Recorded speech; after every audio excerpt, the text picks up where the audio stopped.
Hey there, and welcome back to my channel. Today we're diving into a topic that's as messy as a narcissist dating history. Why did they leave? Or why did they discard you? I know it stings and it's a tough pill to swallow, but trust me when I say it's not about you. If you are new here, my name's Beany. I'm a certified trauma-informed coach that specializes in narcissistic and domestic abuse. Don't forget to hit that subscribe and alert buttons to stay up to date when new videos drop. And if you're already a subscriber, welcome back.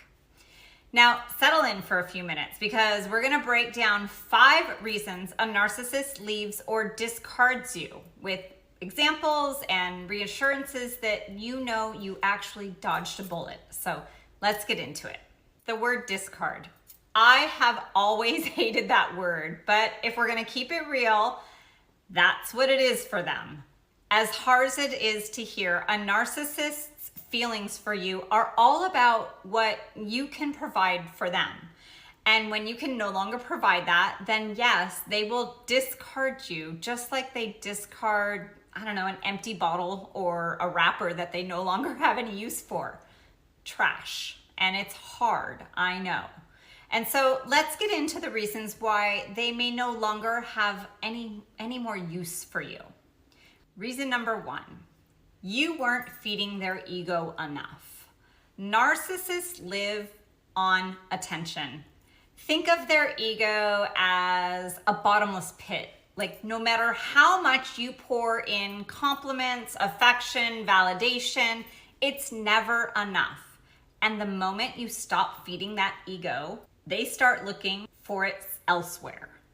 For example, you're likely juggling work, family, and I don't know, your own sanity. And one day you forget to tell them how amazing their new shoes are. And suddenly all hell breaks loose.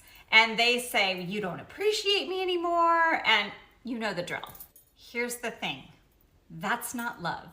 That is emotional dependence. No one should have to be their constant cheerleader 24/7, not even you. Let them go find someone else to clap for them at all hours of the day and night. Reason number 2, you started to set boundaries. And boundaries to a narcissist are like, I don't know, garlic to a vampire. The moment you say, hey, I don't like it when you treat me that way, they're like, how dare you not let me walk all over you?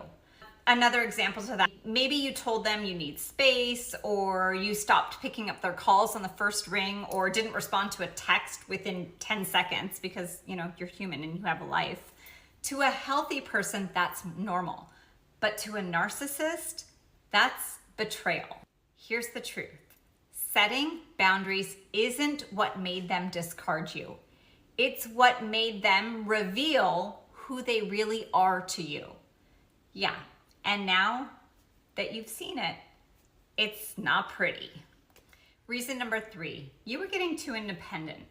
Narcissists thrive on control. They love keeping you in their orbit. So if you start focusing on your own goals or hobbies or happiness, they begin to panic. For example, maybe you started hitting the gym or working on a side hustle or spending more time with friends. Suddenly, they're saying things like, you've changed, or you're so selfish now. But what they really mean is, you're not as easy for me to manipulate anymore. Anyone who can't handle your growth isn't worth sticking around for anyway. You're not a side character in their story. You're the main character in your own. Reason number 4, and this one stings. They found a new target or a new supply. Look, this is a hard one to accept, I know, but narcissists are always on the hunt for a new source or new supply. I know it's not easy to believe, or, oh, he would never do that to me, or I'm different and I've given up so much for him. Nope. None of those reasons matter. This is not a reflection of your worth. It's a reflection of their emptiness. And it's an emptiness that not you or anyone else will be able to fill. You can be one day planning your future together and the next they're off with someone they met at the grocery store because that person gave them an ego boost. It's not that you weren't good enough. It's not that no one will ever be good enough for them because they're chasing an impossible high. That's their problem, not yours.